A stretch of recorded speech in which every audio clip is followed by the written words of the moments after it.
Welcome to the show today, guys. I forgot my leftist tears, hot or cold tumbler from my friends at Daily Wire. What was I thinking today?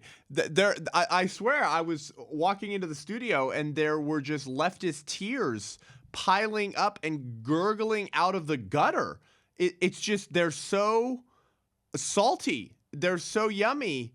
And watching the leftist meltdown over the last few weeks in response to all of the great conservative actions, executive orders, and wins of the new Trump administration is the best present, the best New Year's gift to the beginning of 2025 that I've ever received. It almost feels like the world is healing. Well, the groceries are still a little bit too expensive, but it takes time, okay? Give the new administration a little time.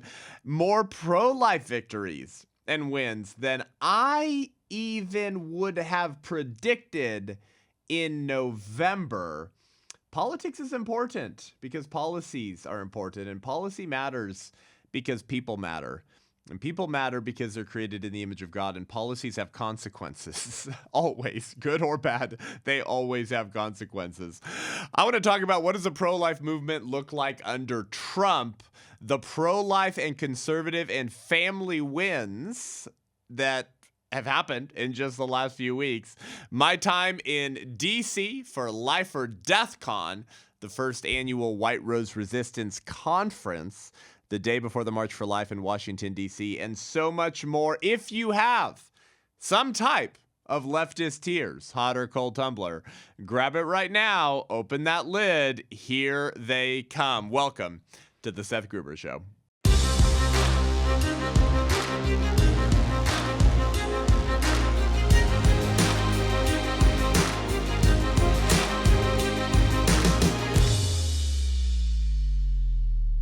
Well, welcome back to the show today, guys. So good to be back from Washington, D.C. We had an incredible first annual Life or Death Con conference. Head on over to my Instagram or to the White Rose Instagram or wherever you follow us on socials to see some posts about that. We're releasing, or may have already released, an incredible recap video from that.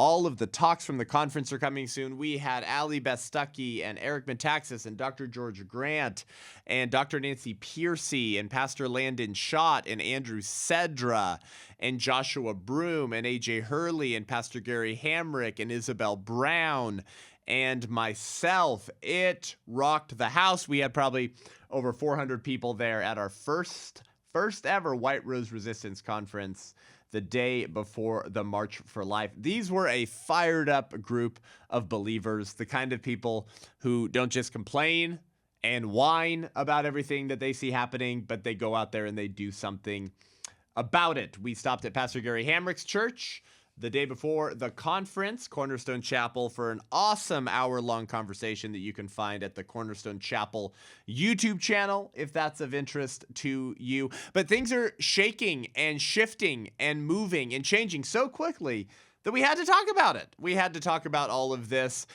You know about me that I have been and will continue to be very critical of President Trump when he goes out of line, when he says things that are not good for the conservative movement, for the preservation of the family. It's just the building block of society. It's the smallest political unit. If you don't have a healthy family culture in your country, then everything else goes to hell in a handbasket, okay? If the family's falling apart, there's single fathers, single mothers, orphans, transing of kids, all this insanity, okay? Then children are raised in super toxic and traumatic situations, and then they just tend to not be very good adults, not healthy, not very involved, not very educated, not high information voters, tend to be more selfish and indulgent in their desires. I mean, having to explain this is itself a sign of the times. Like, these were things that were just taken for granted.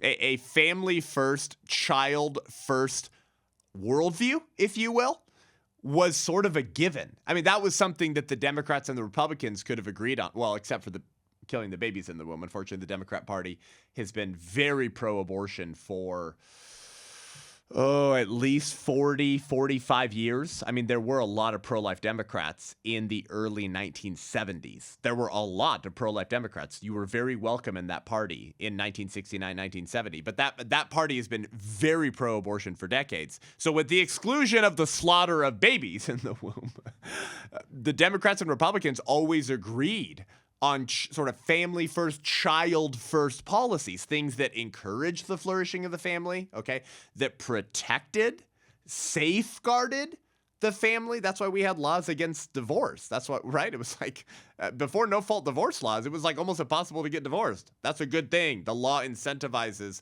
couples, husband and wife, to stay together. Why? Because of the kids, right? I always bring up this example. I always do. But Obama, in his Father's Day sermon at this church from 2008, the dude sounds like Bill Buckley or Ronald Reagan for just a handful of seconds. Now, listen, don't take that for, Seth just said Obama is a great... No, he's a horrible president. The worst in American history after Joe Biden now. A total Marxist, okay, mentored by the Saul Alinsky's of his era, okay. Obama is a horrible human being and was one of the worst presidents of American history.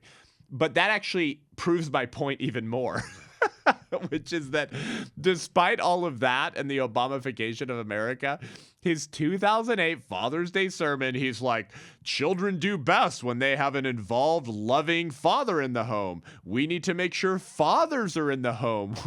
Like every indicator of bad things, from crime and drug use to out of wedlock pregnancies, all of it goes back to a missing father. It's like, okay, so that's my point, is that Republicans and Democrats at least used to agree on child first, family first policies, ideas, laws.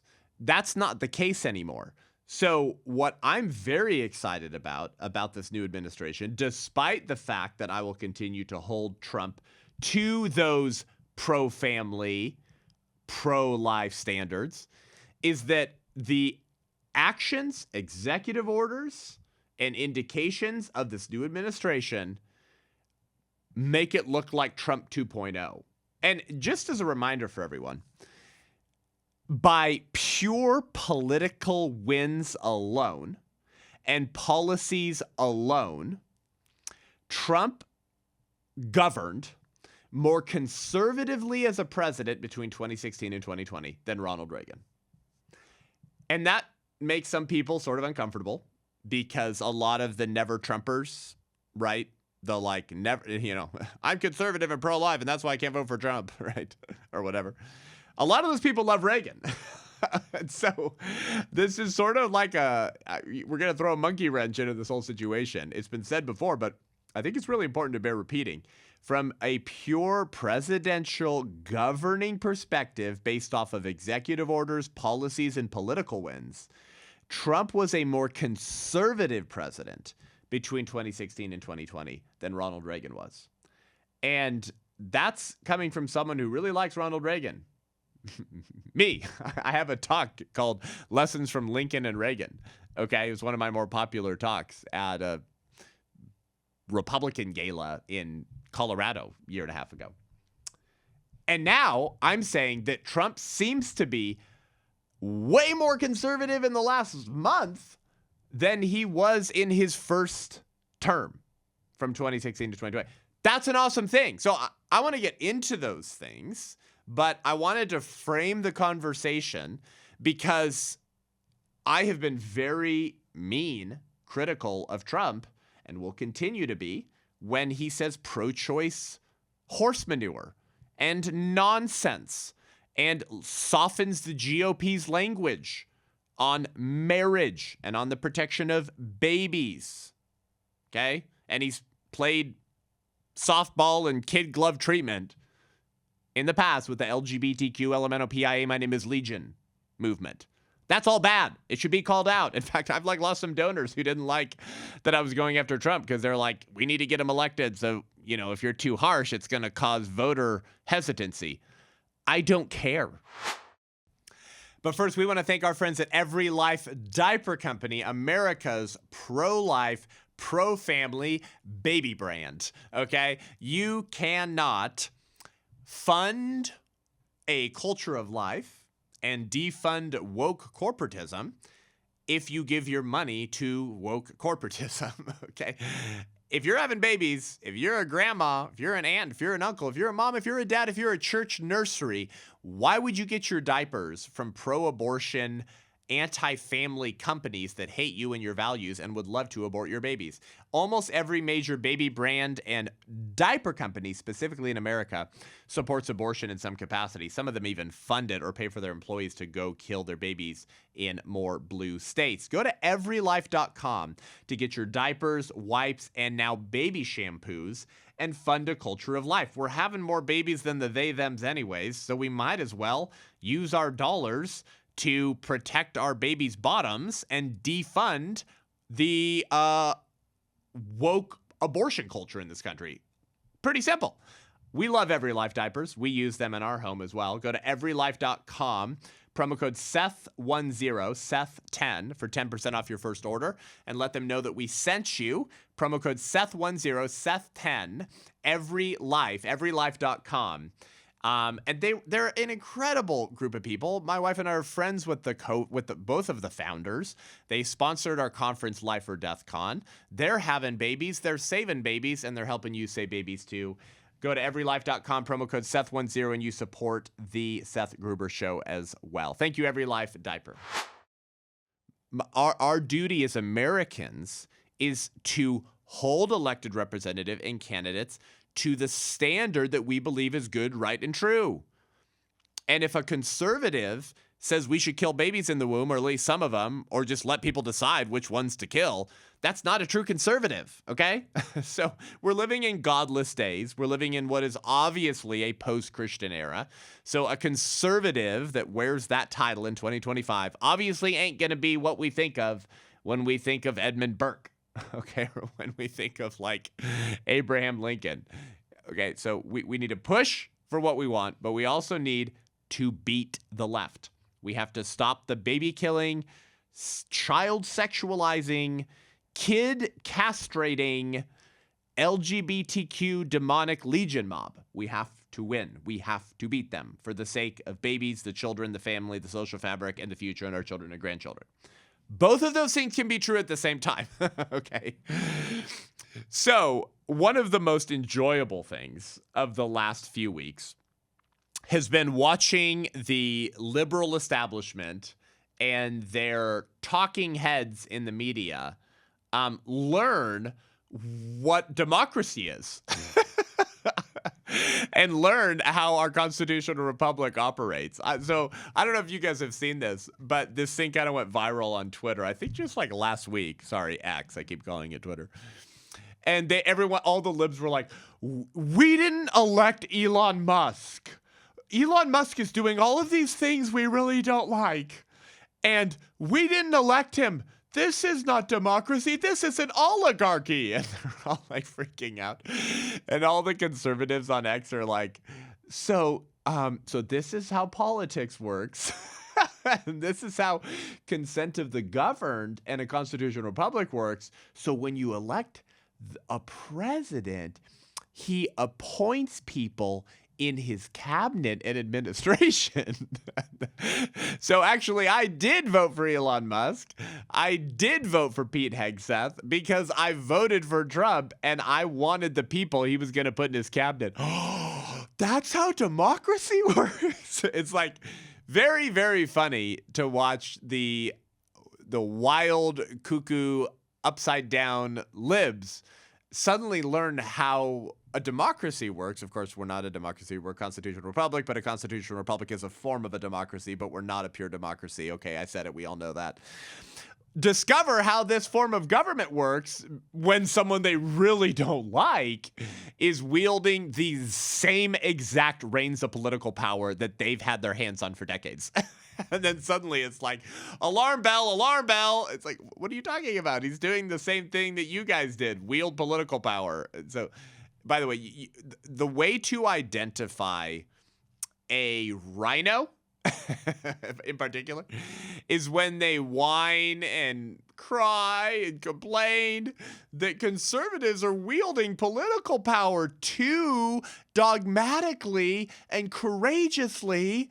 Because if we wield power like that, and we take that many power steps to achieve our agenda, then when the left gets in power next time, we'll have set a precedent for them to wield the same level of political power against it. Yes, that's just called politics. Okay. That's how you can identify a rhino that you can't trust, right? Controlled opposition who will kowtow to the libs anytime that they're told to kiss the ring or anytime that they're thrown treats. Is that they'll be very concerned when the people who are supposed to be on their team wield political power, but have no problem when the left does it. Okay. So all of that to say, I did elect Elon Musk because I elected Donald Trump. And what he has done recently through the Department of Government Efficiency is just awesome. And it is the first in a list of many new pro-life wins that we should celebrate. Oh my gosh, Seth is now a MAGA Trump defender. No, I'm actually one of the main pro-life leaders who goes after him so harshly and gets attacked because people think I'm too harsh. Both things can be true. Okay? I can attack Trump and tell him to shut up about his pro-choice comments and LGBTQ soft shoe comments. Okay, and gay marriage comments, while at the same time saying we have to defeat Jezebel, Kamala, and thanks for these pro-life wins, give us more, give us more. One of the most important reminders for everyone listening about the power of self-government and the power of we, the people, happened in late October, I believe, in October or late September, when Trump was asked how he would vote on Florida's radical abortion amendment. Do you remember this? Which thankfully we defeated, thanks primarily to the leadership of Governor Ron DeSantis. And he indicated that he would be voting for the radical abortion amendment. He said, you need more than 6 weeks to kill a baby. And then pro-life outrage around America sparked a media coverage like you've never seen before. And you know the Trump administration was feeling this heat. You know they were afraid of losing a large lion's share of conservative and pro-life votes. I mean, I'm telling you, like even marginally pro-life conservatives who think it's ridiculous that states are codifying abortion were outraged at his comments. Within 24 hours, Trump said, I'm voting against the radical abortion amendment in Florida. That is like the best example I have in recent memory of why you should raise your voice and demand more of what you want out of this administration and hold people like Trump that you voted for to a higher standard so that they listen to you. Okay, that's like the best example of that. Okay, so we can say both things are true, that this is all great, these wins we're going to go through, and at the same time continue to demand more and critique the administration when it does things that we don't like. That's just how self-government works. It's really not that complex. Well, thanks to Elon Musk leading the Department of Government Efficiency, one of the first pro-life wins that I want to talk about is they just shut down the USAID, which is the United States Agency for International Development, a completely useless branch of our federal government that funds all sorts of junk and nonsense around the globe. Just a reminder of what the USAID did to push abortion globally under the Biden administration. Biden had changed rules, clearing the USAID to send millions in funding to aggressive abortion organizations like Marie Stopes International, which is a horrible organization that pushes abortions overseas because that's just how important abortion is to them. Marie Stopes International said it relied on USAID for 17% of its total donor income under the Obama administration, adding that the lack of U.S. support created an $80 million funding gap over the final 3 years of Trump's term. Okay, meaning that 2018, 2019, 2020, Trump had removed $80 million from Marie Stopes International, who under Biden was getting 17% of its donor dollars from the federal government. Back in 2023, I don't know if you remember this, Representative Chris Smith, a Republican from New Jersey, accused Biden of, quote, hijacking a successful AIDS relief program to push an international abortion agenda. Smith's accusations centered on, so these long acronyms, PREPFAR, PrEPFAR, a funding program within USAID. Representative Chris Smith said that there were two groups, the Population Services International and Village Reach, which had received $96.5 million and $10.1 million, respectively, from PrEPFAR under Biden. So a lot of weird different organizations and funding fronts here. PrEPFAR was a funding mechanism and group within USAID. PrEPFAR then funded Population Services International and Village Reach at the tune of $96 million and $10 million, both who have a track record of pushing abortion internationally. Chris Smith said at the time, Population Services International proclaims it provides abortion and lobbies to eliminate pro-life laws internationally. Population Services International provides comprehensive abortion and post-abortion care services in nearly 20 countries throughout the world. Okay, so it goes like this. Your tax dollars, federal government USAID. Within USAID, PrEPFAR, a funding program of USAID, which Elon Musk just shut down under Doge. USAID funding groups like Population Services International and Village Reach, both of which push abortion throughout the world, and Population Services International specifically lobbies to stop pro-life laws around the globe. Chris Smith alleged that Village Reach used PrEPFAR funds to, quote, promote abortion in Malawi and lobby for changes in pro-life laws, and also helped Malawi establish a government-funded hotline that included providing information and referrals for sexual and reproductive health, in other words, abortions. A third group, Pathfinder International, received $5 million from PrEPFAR funding from 2021 to 2023. Chris Smith from New Jersey said the group lobbies to weaken or eliminate pro-life laws in nations around the world and is explicit in its promotion of abortion in other countries, stating it is, quote, committed to expanding access to safe abortion. Yeah, okay, yeah. Safe abortion is like saying, safe child abuse or, safe spousal abuse or safe slavery. It's just a euphemism that they use to mean we just want women who kill their children to not be harmed in any way, which is impossible. Your maternal health isn't always going to some way be impacted when you choose to rip your child out of your uterus. So that's all the junk that was wrapped up in USAID, okay, the United States Agency for International Development, on what? I think Monday? On Monday of this week, which was February 3rd, the Department of Government Efficiency, which is being led by Elon Musk, because Elon Musk was appointed by the Trump administration, because I voted for Trump to do this kind of stuff, shut down the USAID. Everyone's freaking out, right? And they're like, you can't do this through executive order. You know what's hilarious? The USAID was created through executive order. The United States Agency for International Development was created by executive order. So my friend Dr. Nancy Pearcey tweeted out, live by executive order, die by executive order. So that's an awesome win, okay? Now, listen, we're going to celebrate a few more while also saying we want to federally ban abortion, and we're not going to be happy until we are. But these kinds of wins always happen gradually and incrementally. Always. And that's something the left has understood. They've always understood that they're not going to get massive earthquake level shakes in changes, but that they'll take them gradually until they really can rip open fault lines in our culture. But it has taken them decades to get to where they are.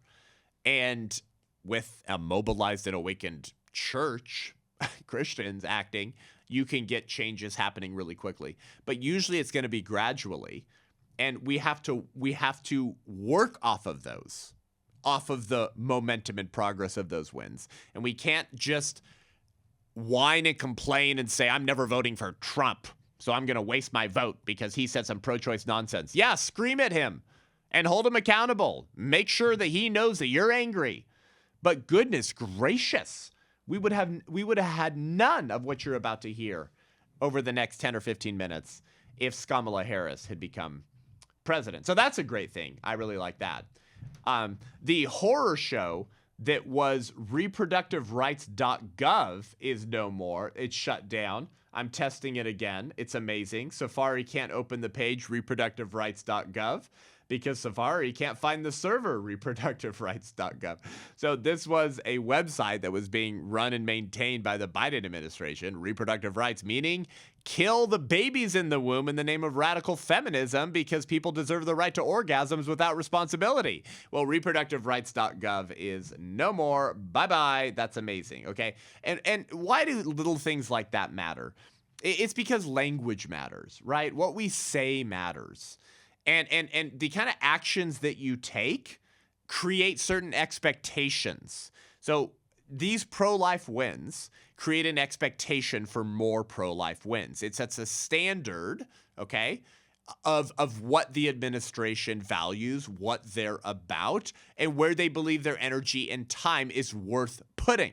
That gives us more political capital to demand more of what we want, namely by pointing to the things that were already done. It's sort of, I mean, this is kind of like parenting. I don't even know why this has to be explained anymore, but apparently there's a lot of conservative pro-life Christians who have drank so much Trump derangement syndrome. They have dined on so much never Trump rhetoric and podcasts that they don't understand how politics works anymore, and they just expect sort of this overnightism victory. Like we need some Christian prince who's the only one that would be acceptable to vote for, who would federally ban abortion and launch us into a civil war in order to end abortion. I'm not even completely opposed to a civil war to end abortion, and I'm saying that because it might get there anyways naturally. But there are so many people in our country who just said, I can't vote for Trump because I'm a Christian. He says some pro-choice nonsense. Yeah, it's 2025, okay? And you live in a post-Christian culture that has not been discipled whatsoever. And you have one weird, mean-tweeting orange man that will allow us to save some babies and give us a window of mercy to wake up the church. Why would you expect anything better? You're not going to get some kind of, like, Pastor Jack Hibbs on the presidential ballot. That's not going to happen. So what else has this administration done? Well, as every Republican administration has done, even the weak ones like Bush, the Mexico City policy was reenacted, meaning that U.S. tax dollars may not be legally used to fund abortions overseas. Trump also signed an executive order that supports the Hyde Amendment's ban on federal funding of abortion in the U.S. The Hyde Amendment has been around for decades, but under the Biden administration, it wasn't really being enforced, which did allow more federal funding of abortion on our U.S. soil. And most amazing of all, perhaps, was the pardoning of, what was it, like 15 or more peaceful pro-life sidewalk counselors that the Biden administration had thrown into federal prison. Now, to be clear, these pro-life sidewalk counselors did break the law, but I don't care about that because I recall the year 2020, and I recall the scamdemic of 2020 where people were arrested for not wearing masks, where children were banned from going to school and nothing happened. I recall people burning down Ferguson, Minneapolis, St. Paul, Seattle, Portland, Los Angeles, Washington, D.C., Austin, Dallas, every Democrat blue-run city in the country, and none of those people are in prison today. None of them. There's not a single person in federal prison right now who was burning down main streets, police stations, courthouses, or privately owned businesses in the mostly peaceful, somewhat fiery summer of 2020. That's like arson, murder, and robbery. What did these pro-life sidewalk counselors do? Most of them trespassed, and what that means is they entered an abortion facility in the foyer or inside the waiting room, and they peacefully did a sit-in. Ooh, wow, that's so scary and violent. Oh, if only they had just like burned down the abortion center and wrote BLM on it. Then Kamala Harris would have tweeted out a fundraising link to pay their bail to get them back out on the street, except of course she wouldn't have, because the only black lives that matter enough to resort to arsonry are the ones who are allegedly the victims of police violence. But if a pro-lifer were to burn down an abortion center and write BLM in spray paint, because a ton of black babies would have not been lynched in the womb if that abortion center had been burned down, then Kamala Harris actually would have put them in federal prison. So, the only black lives that matter enough to resort to violence are the ones allegedly the victims of police violence, not the ones who were slaughtered in the name of radical feminism in the womb.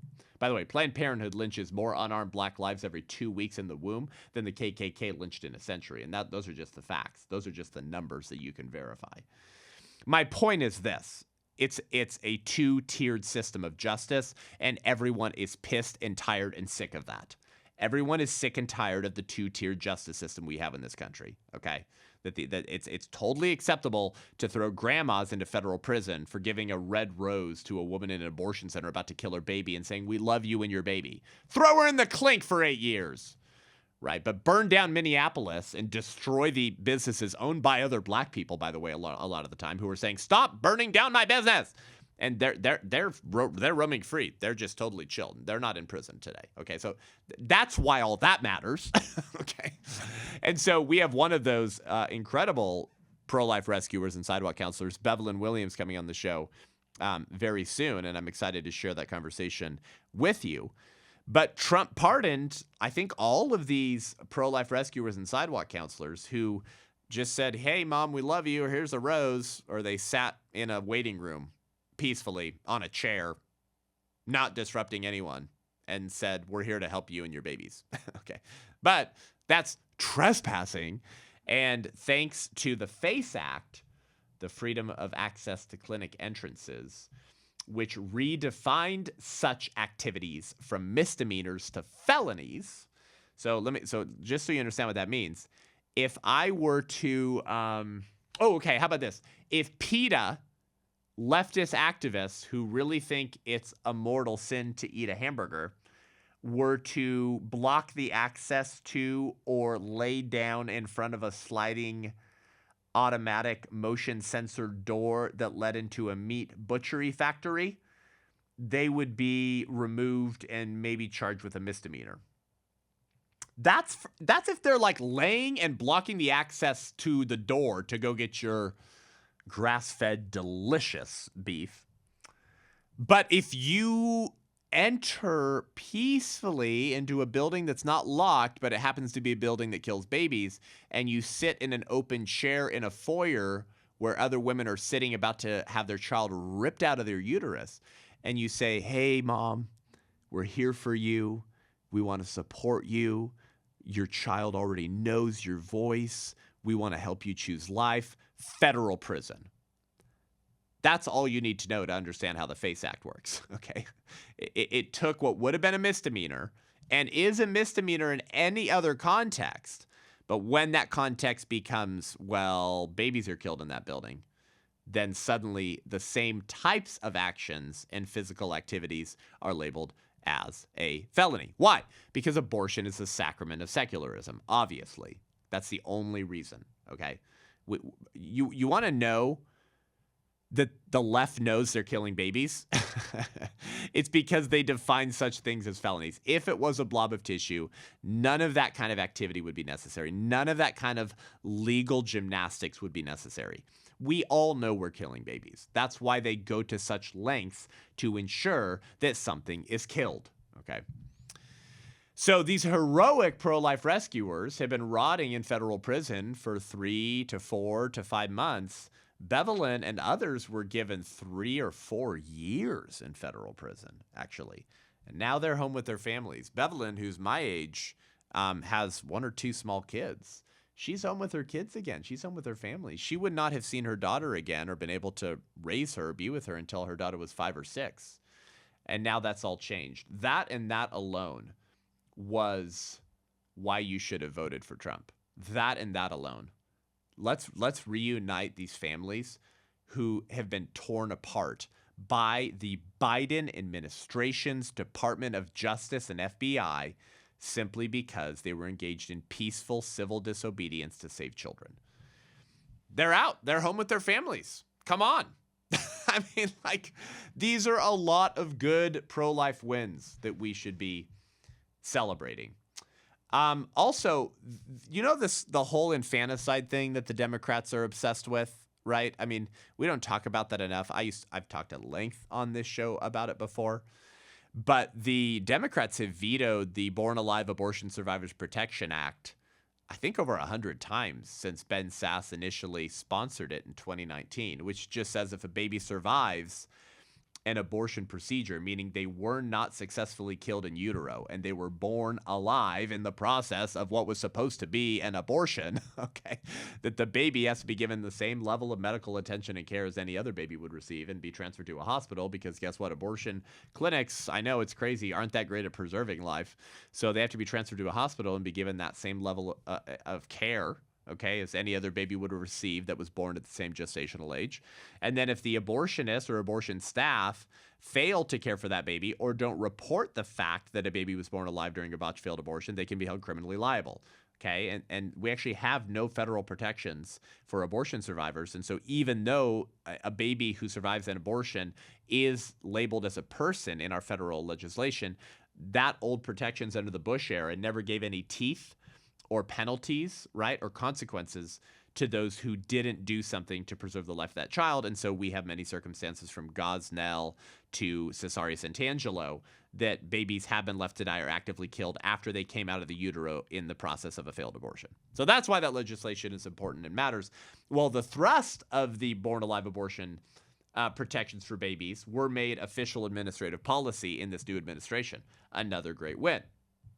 Now, with perhaps the most interesting of the pro-life wins and actions under the Trump administration is this executive order against transgenderism for protection of women's spaces and protection of children from radical gender ideology and cross-sex hormones and puberty blockers and surgical intervention on minors.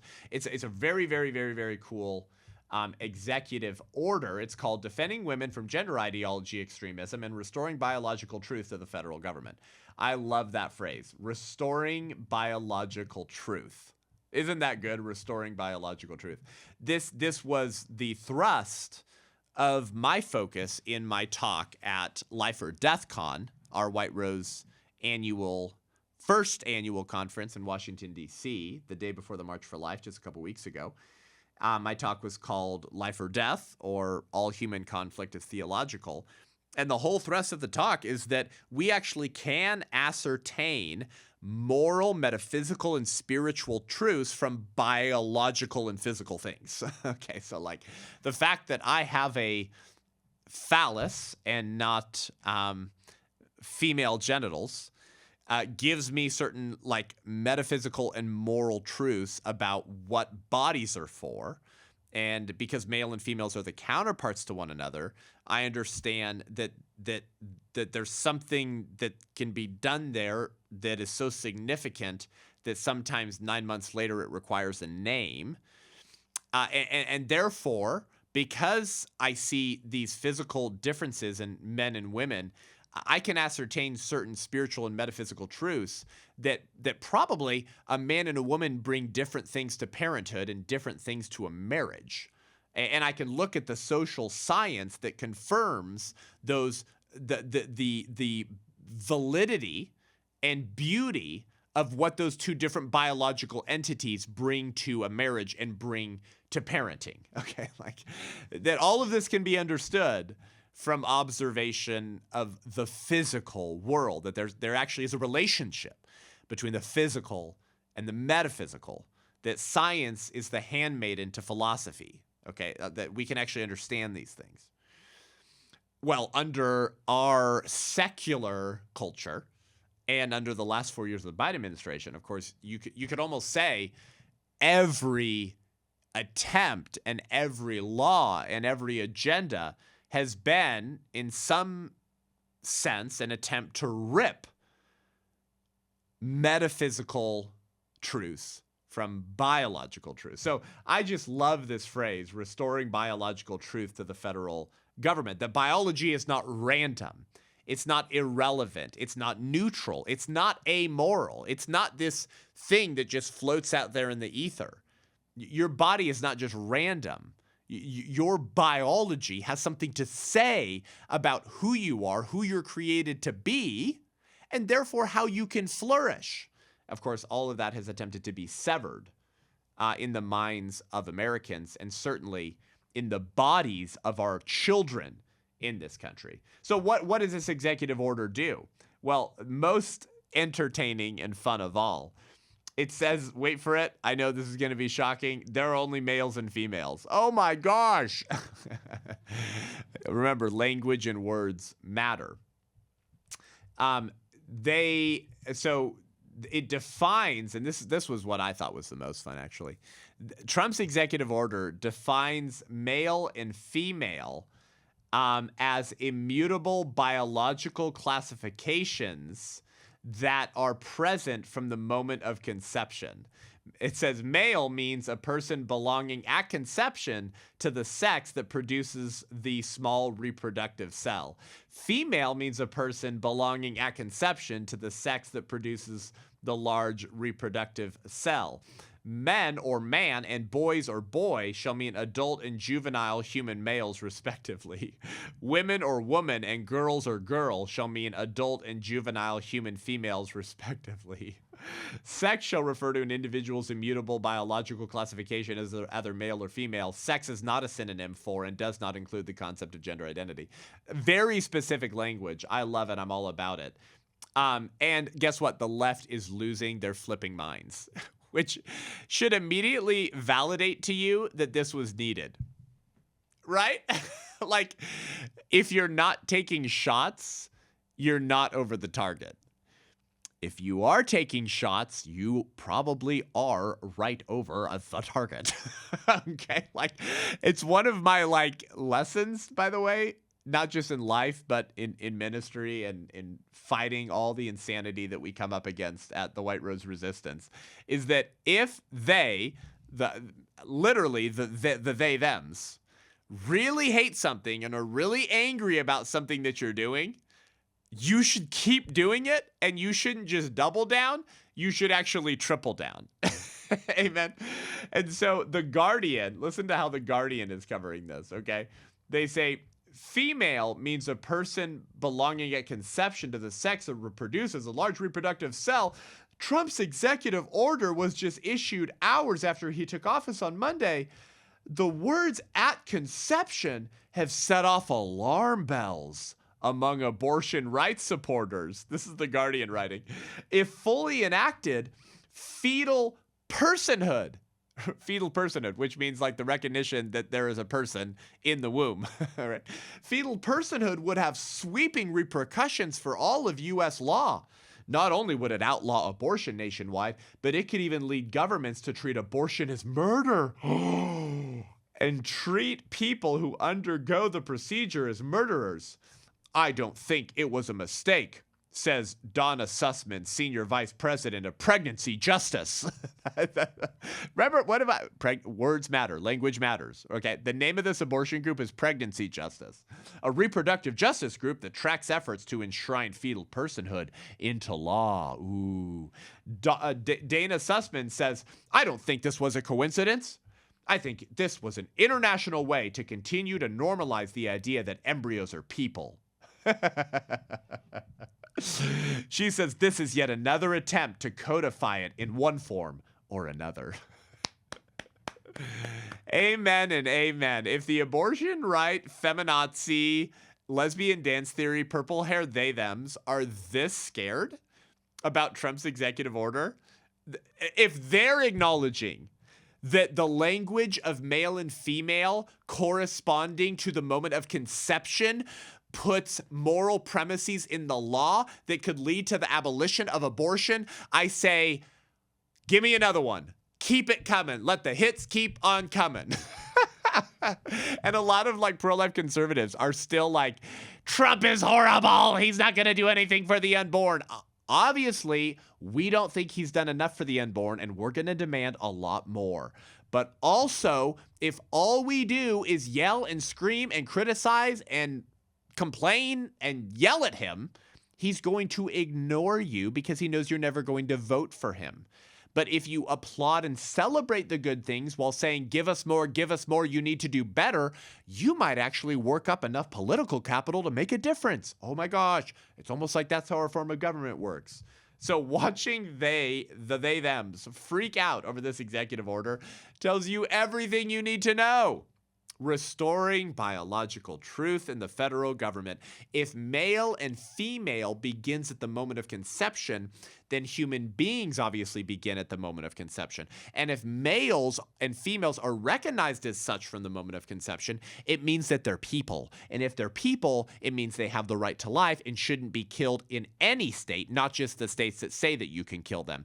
That this is the sort of language that provides sort of the political and linguistic soil on which to build the total, complete, and federal abolition of abortion and equal protections for the unborn, which is what we all want.